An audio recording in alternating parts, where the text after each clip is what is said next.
राधे।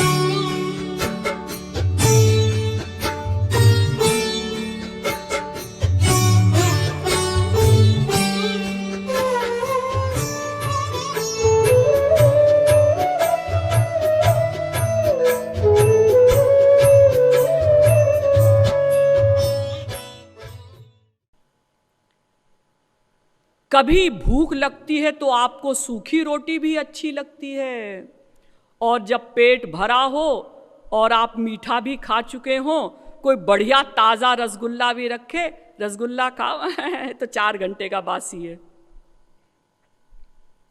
तो कभी आपको रसगुल्ला भी अच्छा नहीं लगता।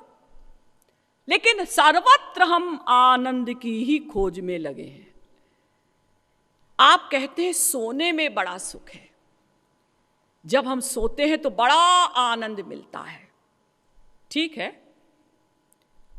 आप ऑफिस से 1 दिन की पूरी छुट्टी ले लीजिए, हम 1 दिन की सैलरी आपको देंगे और आप 24 घंटे सोते रहिए, 8 घंटा, 10 घंटा, 15 घंटा। अरे नहीं बाबा, इतने घंटे हम नहीं सो सकते। तो देखिए, कभी सोने में आनंद मिलता है, कभी जागने में आनंद मिलता है। अर्थात क्रिया विरोधी, लेकिन हम सर्वत्र आनंद की ही खोज कर रहे हैं। तो प्रत्येक जीव एकमात्र आनंद ही चाहता है। आप कहेंगे कि नहीं जी, हम लोग और भी बहुत सी चीज़ें चाहते हैं। कुछ लोग आए, उन्होंने कहा कि नहीं जी, हम आनंद ही चाहते हैं, ऐसा नहीं, हम जीवन भी चाहते हैं। हर मनुष्य जीना चाहता है। एक गरीब लक्कड़हारा था, तो एक बार वो जंगल से लकड़ियां काट कर ला रहा था। लकड़ी का गट्ठर उसने सिर पर रखा, धूप बहुत तेज थी तो उसे चक्कर आने लगा। उसने लकड़ी का गट्ठर जमीन पर पटक दिया और कहा, ऐ मौत, तू भी मुझे नहीं पूछती। तो यमराज को कुछ मजाक सूझा। साक्षात यमराज वहां प्रकट हो गए। तो उस बूढ़े गरीब लक्कड़हारे ने कहा, आप कौन? अरे मैं वही हूं जिसको तुम याद कर रहे थे। क्या मतलब? मैं किसको याद कर रहा था? तुम कह रहे थे ना, ए मौत तू भी मुझे नहीं पूछती, तो मैं स्वयं आया हूं तुम्हारी आत्मा को लेने के लिए। मैंने अपने दूतों को नहीं भेजा, औरों की आत्मा के लिए तो मैं अपने दूतों को भेजता हूं। उस गरीब लक्कड़हारे ने कहा, नहीं महाराज, मैं अभी मरना नहीं चाहता, ये तो मुझे चक्कर आने लगा था, इसलिए मैंने ऐसा कह दिया था। अभी तो मेरा बेटा 30-35 साल का ही तो है, बुद्धू है, उसे अभी कुछ आता जाता नहीं। जो लोग ऐसा कहते हैं ना, मैं मर जाऊं तो अच्छा है, बहुत से लोग कभी कभी समय समय पर ऐसा कहते हैं, तो आप अगर एक्टिंग में भी उनके गले पर अंगूठा रख दे, सचमुच नहीं, कहीं आप सचमुच किसी के गले को दबा दें, एक्टिंग में भी अगर आप उसके गले में ऐसे अंगूठा रख दें, तो वो कहेगा, ए क्या कर रहे हो? अरे तुम्हें मरने का शौक है तो तुम्हारी हेल्प कर रहे हैं। भाई हम तुम्हारे दोस्त हैं, हमने कहा तुम्हारी हेल्प कर दे। नहीं नहीं, मैं मरना नहीं चाहता। देखिए, मनुष्य इतना कष्ट पा रहा है लेकिन कोई भी मरना नहीं चाहता, यानी जीवन भी हमारा लक्ष्य है। अब कुछ लोग और आए, उन्होंने कहा, भाई ज्ञान प्राप्ति भी हमारा लक्ष्य है। प्रत्येक व्यक्ति ज्ञानोपार्जन में लगा हुआ है। ये कैसे बैठता है, ये कैसे उठता है, ये कैसे चलता है, ये कैसे बोलता है, ये कैसे साड़ी पहनती है। छुप छुप कर हम लोगों से ज्ञान लेते हैं। और अगर कोई कह दे भाई ये काम ऐसे नहीं, ऐसे करना चाहिए, हाँ हमें मालूम है सब।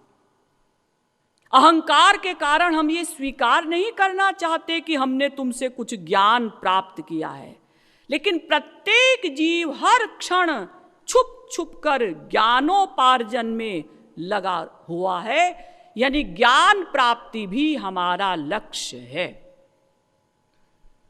अब कुछ लोग और आए, उन्होंने कहा भाई एक लक्ष्य और है हमारा। क्या? स्वतंत्रता।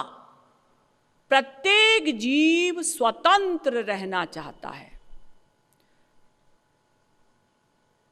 कोई किसी के अधीन नहीं रहना चाहता। कोई बहुत बड़ा नेता हो और आप उसे 1 लाख की जेल में बंद कर दें, खाने पीने का बढ़िया से बढ़िया सामान हो, डॉक्टर हो, वकील हो, सब सुविधाएं हो, लेकिन रहे वो नज़रबंद। अब उससे कहा जाए कि भाई आपको तो बड़ा आनंद मिल रहा होगा, फ्री फंड में सब सामान मिला हुआ है। वो कहता है अजी क्या आनंद है, किसी से मिलने भी नहीं दिया जाता, भले ही 2 दिन भूखे रह जाएं, लेकिन ये जेल हमें पसंद नहीं, हम स्वतंत्र रहना चाहते हैं। तोता मैना को भी अगर आप सोने के पिंजड़े में भी बंद कर दें और हलवा पूड़ी भी खिलाएं, लेकिन जब तोता पंख फैलाता है उड़ने के लिए और उड़ नहीं पाता तो उसे कष्ट होता है। यानी प्रत्येक जीव स्वतंत्र रहना चाहता है, तो स्वतंत्रता भी हमारा लक्ष्य है। अब कुछ लोग और आए, उन्होंने कहा एक लक्ष्य और है हमारा। क्या?